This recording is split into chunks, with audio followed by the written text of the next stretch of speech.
pal. Hey there, I'm Pete Townsend, and this is Money Never Sleeps. We look inside the minds of entrepreneurs and at the crossover of startups, enterprise, finance, technology, and life as we know it.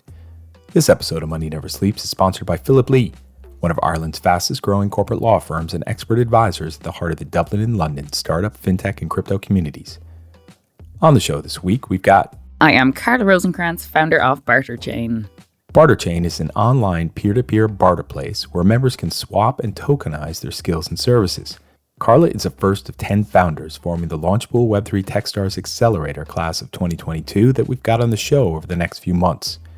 In this episode, we talk to Carla about how the Barterchain idea is rooted in her own experience of exchanging English lessons for yoga classes, how her own personal values and the importance of the human connection formed the basis of her conviction to start building Barterchain, helping micro-businesses and freelancers to expand their business acumen through barter, the network effects from connecting local communities and virtual communities, and how to keep pushing back against the naysayers.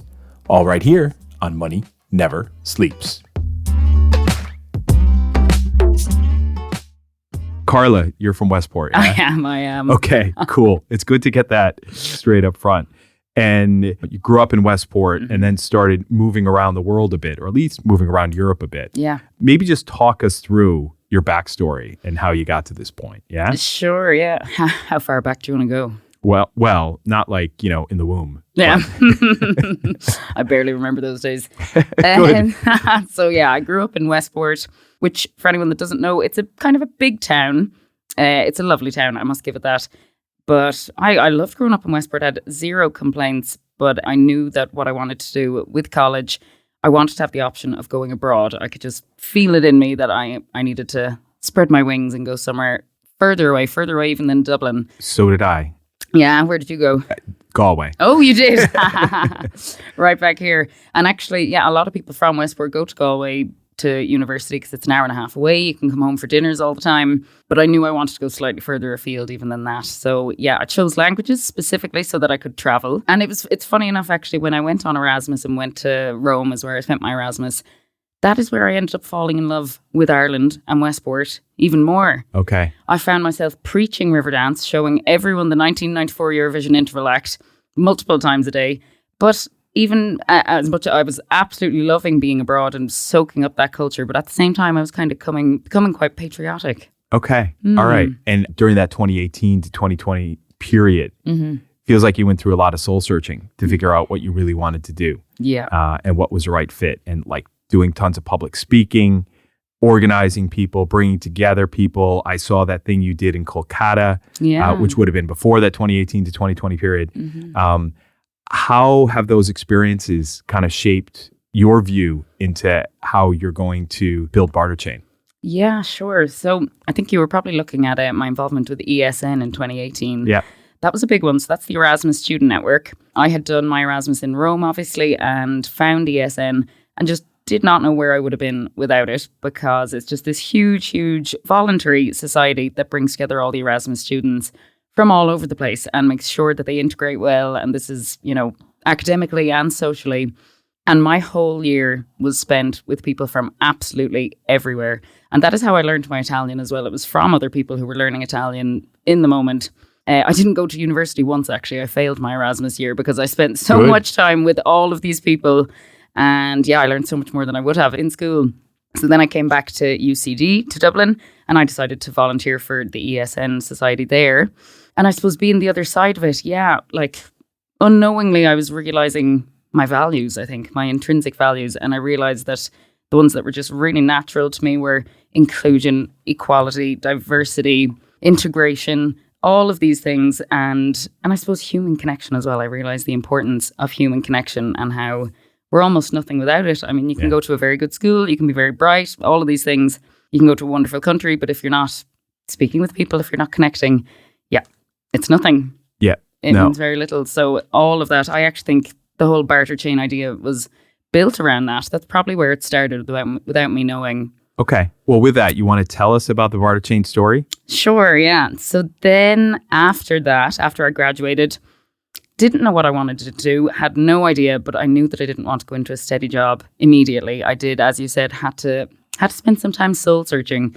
So I went abroad with a small bag and very little money, and I decided to teach English because I just knew that would give me a nice lifestyle, time for fun. Yeah. And always found myself cash poor, though. I was working hard, working as many hours as I was given, but always finding myself cash poor. And there were so many things that I couldn't afford, like yoga, all of this. Yoga was the main one because I just knew I needed something to ground me. I was quite stressed out at the fact that I was cash poor. And one day, I don't remember where I was. I was in a park, actually. I was in a park, and there was just a light bulb moment. I thought, what if I offer an English class in exchange for yoga? And within a week, I was getting yoga, Spanish lessons, massages, and my entire house cleaned. How did you actually do that? What was the conversation like where you said to somebody, listen, I know you're a yoga teacher. Mm-hmm. I can teach you English. How did that go down? Yeah, so I sent an email was the first thing I did. Sent an email just explaining literally exactly what it was. I'm an English teacher looking to exchange English classes for yoga. I miss yoga, can't afford it. Is there any chance anyone in your studio would be interested? And then I sent it to all of the studios in like a 1 kilometer radius. And all of them got back to me. And I was getting multiple emails from all of them because many teachers within them actually were buzzing about the idea. And I was walking into these studios with no money, couldn't afford it, but I was getting my pick of the lot. I was going to all of their classes to choose who I wanted to do it with. And I felt like absolute privilege, ironically, through barter. I was getting this taste of privilege. And yeah, then I rinsed and repeated this same email, insert service here. And I did that for absolutely everything that I wanted for 2 years. And I got to try so many wacky things that I wouldn't have tried otherwise. Yeah, it was just incredible. Okay, cool. And how far have you taken it so far with Barterchain? Where are we right now? Yeah, so we've been, I suppose, I was thinking about it for a year during 2020, but also thinking, I know absolutely nothing about tech. I don't know if I'll get this anywhere. And then eventually I just thought, I'm thinking about it so often, I might as well bloody try. Mm-hmm. And since 2021, then I've been doing business development programs because, again, I knew nothing about tech. My background is in the humanities more so. So I have been doing different ones around Ireland mainly, and EU, block start in the EU, and getting together, I suppose, all the mental things that you need to get together for a business. So the business model, and now finally we are ready, and thanks to Techstars also to get that stamp of validation, we are ready to start building. And we have a prototype, but we're looking to move into an MVP from that now. All right, very cool. And how do you see Barterchain working from a business perspective? What do you think that the early days product is going to look like? The early days product will be simple for sure, but I think people just need to test out the basics of bartering. So literally, I do something for you, you do something for me. That's reciprocal barter. And then time could be a currency there in that instance. And then so that we're allowing for non-reciprocal barter, we'll have a token system. I do something for you, you do something for him, he does something for me. Token is passed around as a value of exchange and like a balancing mechanism. So it will be just this simple idea to start off with. And then obviously, hopefully, once we prove that works and that people really want it and that it benefits people the way that I believe it will benefit people, we'll throw a lot of money into it and hopefully, go into the DeFi world. Okay. All right, cool. And is there, would there be a go-to-market strategy around the types of businesses, micro businesses, freelancers that you'd initially be targeting? I know you've done some kind of early days build up of a wait list and of potential users to bring on board. But what do you think their main interest would be on the types of services that you'd see featured on Barterchain? Yeah, so we did a behind the scenes trial phase, and this was literally got people to sign up on the landing page, say what they can offer and what they'd like in return. And it was an Excel spreadsheet, me and a piece of paper and a pen making these matches by hand. But we did that for a couple of months and got a load of matches, really successful barters, relationships that are still going on. And there seemed, although the categories of services were wide and varied, which didn't make my job easy because I know you're supposed to niche down for business, commercial reasons. But definitely there does seem to be a lovely connection and relationship between business skills, people offering business skills, and then people offering lifestyle enhancing services. Because it seems like the business people, we're looking for balance post-COVID in 2022. We're looking to integrate more balance in their lives. And then the people who could offer these kind of services, these life-enhancing services, wellness, health, all of that, they needed more business acumen in their life. They needed more business skills. So I'm thinking they're the two categories that we're going to focus on first. And they both really resonate with me, which I think is important too for business. I really want to promote. I really want to work with those kind of people. So yeah. Okay, that makes sense. And the conversation that you had with, I'll refer to him as Patty, going back, going a little while back. Yeah. And I've been sharing this with some investors, with mentors of Techstars, right. that you got back to Westport. Mm-hmm. You went to a party. Yep. You met Patty. Yep. Patty was working for a blockchain protocol. Yep.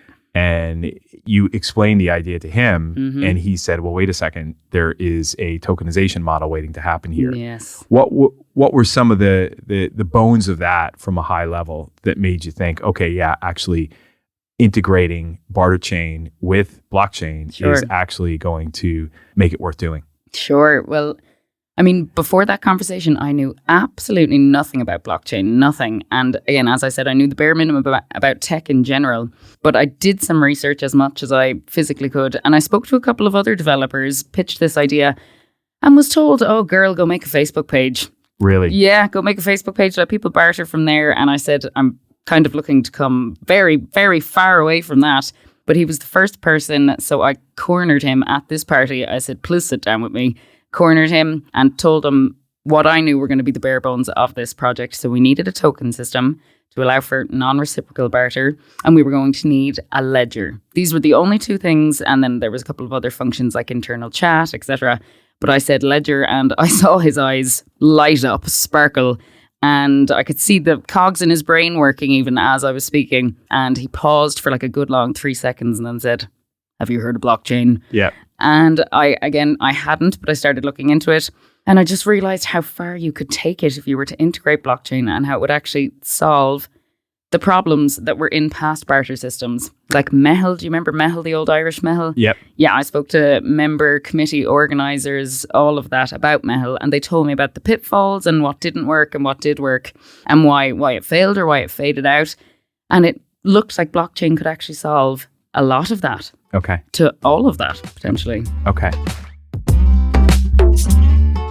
Hey everyone, this is Pete. Let me tell you about the folks at Philip Lee. A few years ago, I was at my first venture capital industry dinner in Dublin, and honestly, I felt a bit lost. I bumped into Andrew Tizali, one of the partners at Philip Lee. He bought me a pint and introduced me to the team, and they took me under their wing. That take you under their wing approach has been what I've heard consistently from fintech and crypto startups who I know have worked with Philip Lee in Dublin and London to help them wrap the right legal framework around their business, fundraising, and regulatory needs. And I can't recommend them enough. Get in touch with the team at philiplee.ie or on moneyneversleeps.ie/Philip Lee to learn more. I know that right now you are looking for a co-founder. Yeah. And you are looking for perhaps a CTO, mm-hmm. perhaps a technical product manager along with the lead developer. And I'd say, depending upon who you meet and mm-hmm. the connectivity that you have with a network, that that role may vary, right? Yeah. And thinking about your future self that is imminently successful in all of this. And you say, there's going to be a point where you look back on yourself today and say, how the hell did I pull that off? Yes. Yeah. I already say that every day. Of course. What does your future self say to your present day self to give you the gall on this? Sure. Yeah. I suppose she reminds me that thoughts become things. I really do believe that. It's easy to forget, but thoughts become things. You can attract the right people into your life. You can manifest it if you work hard enough, I think, and you have your thoughts aligned and your mission statement, and you can attract the right people into your life. And she would also remind me to use my superpower. One of my mentors said this to me when I was applying for Techstars, actually, because I was probably worried. I just thought I'm on my own. Not sure they take solopreneurs. I also have absolutely not a clue about tech. I will be the least experienced in the room at all time. And she said, remind yourself of your superpower. Your superpower is not technology. Mm-hmm. It is your ability to tell a story, to bring people along on a story with you. That is your superpower. It is in humans. It is in people. And yeah, my older self would be reminding me of that for sure, because it's very easy to feel inferior in that room. There are such talented people. And when it comes to tech, absolutely. I know the least in the room. Absolutely.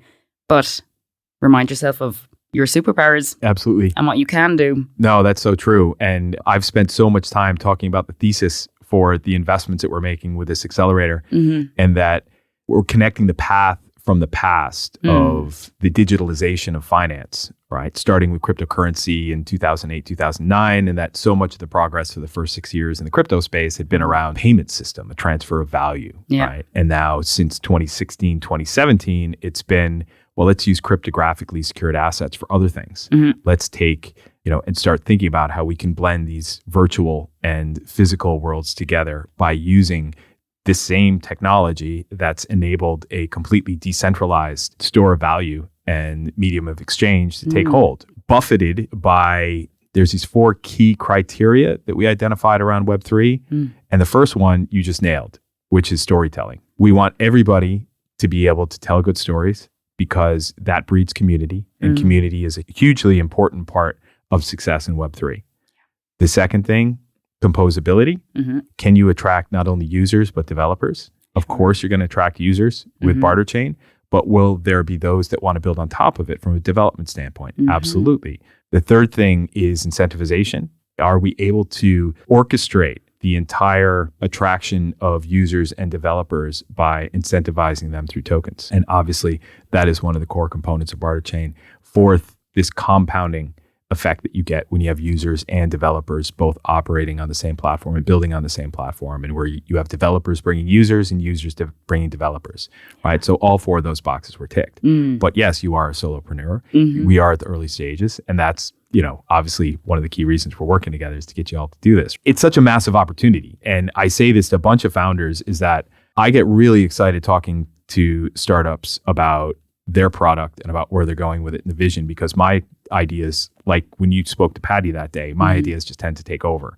Right. And the cogs start spinning in my brain and the hamster starts getting out of breath. In my head, and it's 3 a.m. and Exactly. And you're going. And, I kind of see it, the big opportunity with Barterchain, some of the ideas that I have may just end up on your product backlog, right? But we'll see how this all unfolds and it develops. But what I've been talking to investors and mentors, like I said, you've got this one thing. You can imagine, as Carla tells the story of bartering and exchanging yoga classes for English lessons. But think about it a bit deeper. How far could this go? Could you actually exchange UX design in Web3 for back-end development? And for smart contract auditing? And all of these other technical skills. And once you start making that available, you then have this thing called price discovery, where what Barterchain is actually doing is setting prices for these services in the market. And being able to do that through exchanging services for services, or the non-reciprocal, like you said, where it's just purely tokenized. So with that, you can either take and start to scale Barterchain based on doing this community by community and almost local community approach of freelancers and microservices. There's also that opportunity to just make it purely virtual. Because Web3 communities are global. They're everywhere. And how can you actually connect people and bring them together where you got this feel of this local community and allow them to exchange services? Which way do you think it's going to go? Do you think it's going to go local communities or virtual communities, or a bit of both? I think it's going to go both. Okay. I think it has to go both. I think as an early stage startup and we're going against the status quo, I think, with this project. People are not used to bartering in 2022, and they do it very casually if they do it. So I think for that reason, we need to get this social proof. And I think the best way to do that is in a network, in a community. So I think, and also I want to honor all the people that got me here, which are the yoga teachers, the masseuses, the people who did Reiki, the people, absolutely everything. I want to honor all those people. You want to help them grow their businesses. Yes, absolutely. Absolutely. And the people that we did the trial with, we found that, we put it out there. We're doing a behind the scenes barter trial. Micro business owners and freelancers were flocking. And I really want to honor those people who were, motivated immediately before they knew that it was anything to do with crypto or anything to do with blockchain. I want to honor them. Absolutely everyone that brought me here. I want to start with that, I think. So keep it local. I also want to keep the human connection aspect of it alive. And then, but there will always be the option to go virtual or local. So online or offline. And then I think we'll go atomic network on it. which, I mean, a lot of marketplaces do that. And Facebook even say, for example, not that I want to talk about Facebook, but they did roll it out city by city, campus by campus, that kind of thing. And I do think it is definitely effective. So you make this ecosystem, this community that is as dense and as stable as physically possible. So say we start in Dublin, I will be knocking on doors. I will be lit by hand making this happen on the ground. Get Dublin going as dense and stable as physically possible, so much so that it kind of manages itself, works itself, and then roll it out country by country, market by market. It's a network effects. Yes. That's a really good comparison point to Facebook and how they've done that. And there's two others I think of as well. So Uber. Yes. Right. Yeah, They've gone country by country. Yeah. Because, I mean, the whole taxi industry is regulated. Yeah. So they're going to have specific country by country requirements. Yeah. As is micro businesses. And you will have specific cultures and specific country by country or community by community requirements there. Yeah. You could have Barterchain ambassadors. Sure. Yeah. In different parts of the world. Yes. Right. Starting out with Ireland, with Dublin, like you mentioned, but then probably moving to the UK next as being the first easiest language transfer over before you go German and French and Italian and Spanish. Yes. But you've got those languages covered already, right? I do. And thank God I do now. Yeah. Yeah, absolutely. You mentioned before getting people interested in this before they knew that there is a blockchain behind all of this. I know that you've spoken to, before Techstars, you had been out talking to a few investors. Yeah. And some of them from integrating with blockchain. What was that like? Yeah, you know what? It wasn't even so much the investors, because I think they saw money going that way and potential going that way. But it was a lot of mentors definitely discouraged me from going down the blockchain route, blockchain boulevard. They said that don't associate yourself with blockchain, don't associate yourself with cryptocurrencies, don't associate yourself with that market or that people. They said stick to a business model that works, like, say, homeexchange.com, which, yes, works very well, but it's also a walled garden. People can't take their guest points off and spend them on flights to get themselves to the next home. Yep. They can't do that. And so I think we were trying to solve that problem. But I suppose there is so much hesitation, and fair enough, there's so much hesitation. I probably was hesitant definitely as well a couple of years ago, but I was definitely told not to associate myself with this new world, to stick to a business model that works, to replicate a business model that's already been done. That was a lot of the advice I got. Okay. And it was tough because you have to take it on board. If you're hearing it time and time again, you do have to take it on board, but also you have to say, why do I not want to listen to them? Why am I still not wanting to hear that? Well, it was like, and I tell people this story, Carla, that, once you started talking to the likes of Shane McQuillan, and to me, it's like, yes, please, bring us your finest meats and cheeses. And yes, that makes so much sense. So let's do this. And I think it's just, it's a factor of, sometimes when you get introduced to mentors and they come from a certain walk of life, that, that may be their view of the world. Yes. Right. But just to quote Chris Dixon from A16Z, Andreessen Horowitz, and I quote him at least once a day, it feels like he's never met anyone in the space who is both informed and skeptical. Yes. Right? Yes. Okay. So, that's a big key point of it. No, right? 100%. And I think, we shouldn't have to use the word blockchain as a crutch in all of this. Sure. And that's very 2017. And that was kind of front and center on pitch decks when people were talking to investors, when people were talking to potential partners. But now it's kind of like, well, you need to explain the value proposition. Mm-hmm. And then there becomes a natural output of that's, all right, well, obviously this is based upon a ledger. This is based upon a distributed ledger when you start talking about the tech stack. Yeah. And what that enables is, like you said, is that people to accrue their value in a token on the network and then take that off the network. Yes. Yeah. Right? Yeah. And, there's so many conversations that go on right now about, well, how do we make that actually integrated with the current, with a traditional financial system? And, what a lot of people out there in the world aren't aware of yet that hadn't been that into crypto are the simple things called stablecoins. Yes. You have the stability there. It's in the name stablecoin, and offloading from your token that operates on the Barterchain network into a stablecoin enables you to then bring your value. And actually, there are crypto exchanges where you can use a debit card to spend your crypto. Nice. Right? Yeah. Like, Coinbase do that and others do that as well. When you start getting into the flow of doing these community events, there'll be a lot more of spreading the word and sharing the word on how accessible this actually is. Sure. Yeah. I think it's going to be a bridging the oldest form of value exchange into the crypto future. And I mean, I think everybody understands barter. We learn about it in history class, even if we haven't done it. People do understand barter. And I really do think, especially because I'm a crypto newbie, I am new to this world as well. So I want to be able to help other people who are hesitant and who don't understand yet. I want to show them that there are use cases for absolutely everyone. You don't have to be a technical wizard or a blockchain brain to understand how to barter and how to use this token system. Yeah, absolutely. Even my dad sent me a 24-page article from the New York Times. He said, Pete, I found this. It was kind of a primer on crypto and said, this might be helpful for people that aren't really all that familiar with crypto. And I've sent it to a few folks already. Okay. And they come back to me and said, oh yeah, thank your dad, because this was actually really helpful. Oh, send that on to me. I'll send it on to all the mentors Exactly.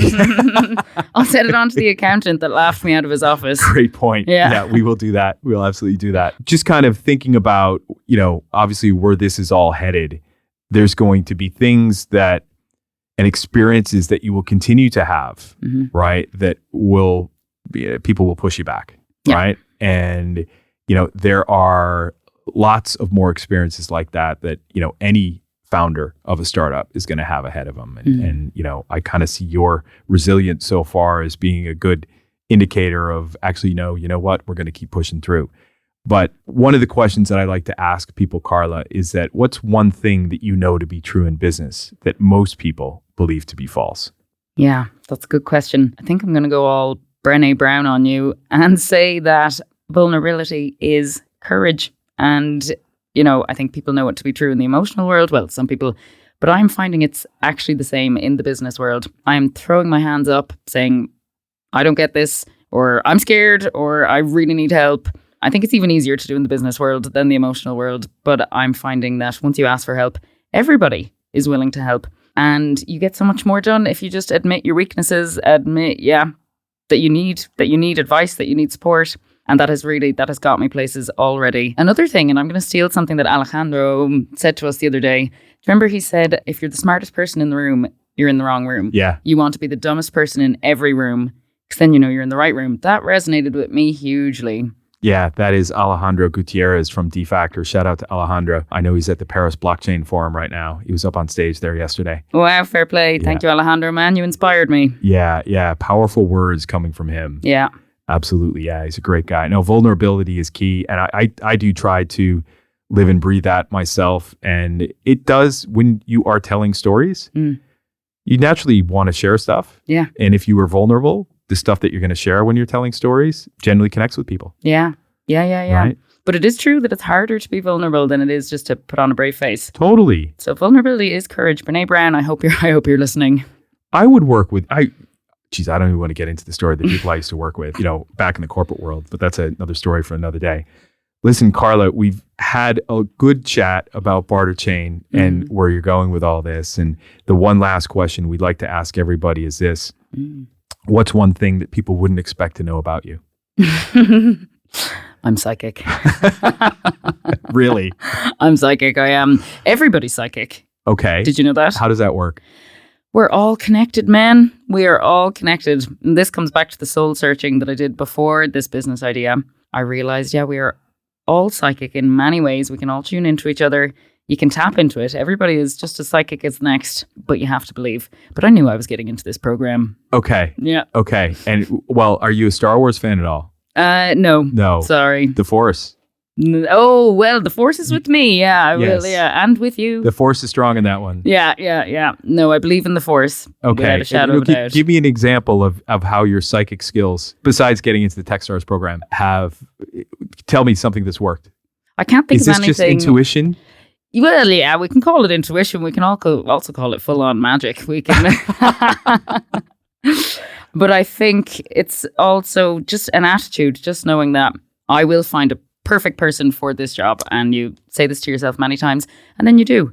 Or you say, I will get in touch with this person. I must get in touch with this person. And then they get in touch with you. Is that the secret? That book, The Secret? Yeah, it is a bit of the secret. All right. Yeah. Self and many other books. actualization, visualization, Yes. like the diver on the board that goes up. And before they dive, they visualize themselves doing the perfect dive. Yes, exactly. Okay. And so I don't know if it's psychic or manifestation, I suppose, but all of that definitely works. Like right now, I'm kind of homeless. I know I'm going to find a fantastic house in this crazy landlord's market. I'm going to find a wonderful house. Yes, you keep believing that. And that will happen. Keep believing that this. will happen. Yeah. No, when I was a kid, I remember telling my dad once that I was psychic because I was like, oh, what time is it?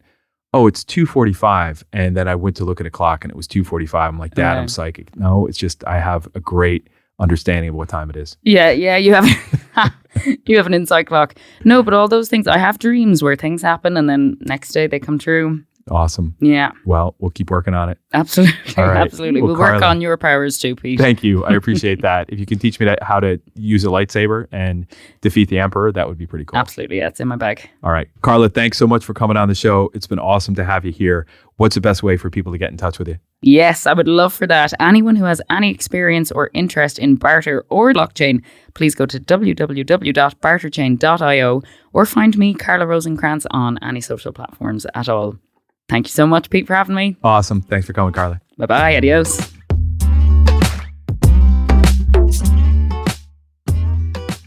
Before we go, Carla and I welcome two special guests to the show, my daughter Lily and Kaide, the daughter of Laura Walsh from Gamify and the Alphabet Group, who partner with Techstars for the Launchable Web3 Techstars Accelerator here in Dublin.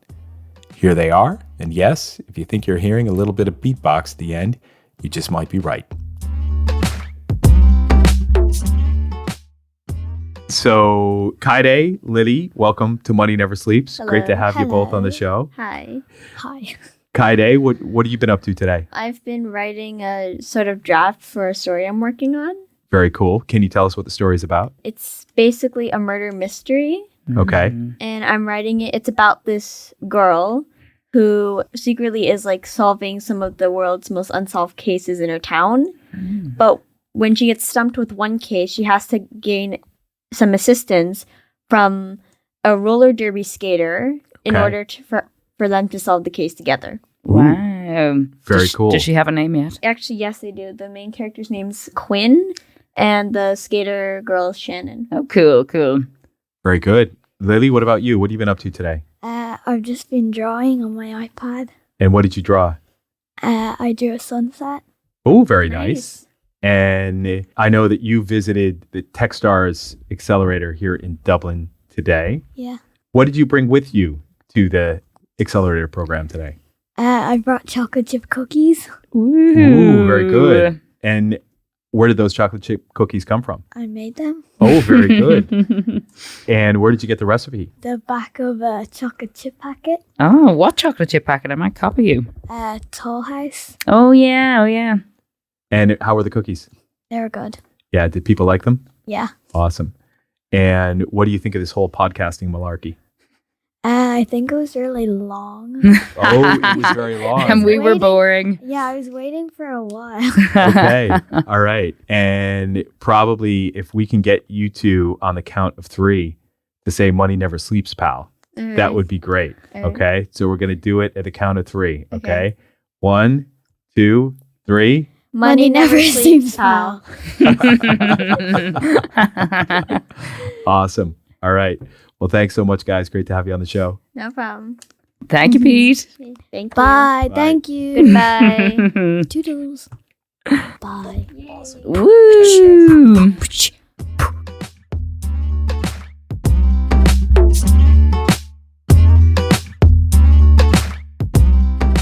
That does it for this week, folks. Thanks to Carla Rosenkranz for opening up her mind to help us figure out why she does what she does. Links to get in touch with Carla and learn more about Barterchain are in the show notes on our website, moneyneversleeps.ie, so check us out online. Also, thanks to Conan Brophy from Create Sound for mixing and editing this episode. Conan is an excellent media man to get in touch with when you're thinking about launching your own podcast. As for me, I'm an early-stage startup investor and advisor focused on where fintech meets crypto and crypto meets Web3. If you'd like to talk to me about your business, drop me a line on info@moneyneversleeps.ie. Finally, till next time, thanks for listening. See ya! pal.